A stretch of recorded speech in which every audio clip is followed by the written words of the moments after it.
হাল আতা আলাল ইনসানি হিনুম মিনাদ দাহরি লাম ইয়াকুন শাইআম মাযকুরা।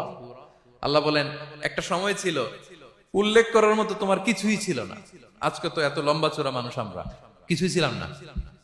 আমার বর্তমানে বয়স চলে 36, 37। তা আজ থেকে 37 বছর আগে আমি কি ছিলাম? আমার অস্তিত্বই ছিল না। আমার কোনো নাম ছিল না, আমার কোনো গ্রাম ছিল না, আমার কোনো অ্যাড্রেস ছিল না, আমার কোনো পরিচিতি ছিল না। আজ থেকে আরো 37 বছর পরে একটু খেয়াল করেন তো, এখন তো 37, আরো 37 ধরেন বাঁচলাম।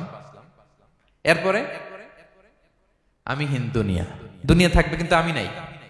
আজকে কার জন্য আটকে আছে দুনিয়ার কাজ বলেন তো? আপনার দাদার জন্য, আপনার নানার জন্য। তো আপনাকে লাগে কেন? আপনাকে লাগে? লাগে না তো আমাকে। আমি দুনিয়া, একদিন কিছুই ছিলাম না। আল্লাহ বলেন হাল আতা আলাল ইনসানি হিনুম মিনাদ দাহরি লাম ইয়াকুন শাইআম মাযকুরা।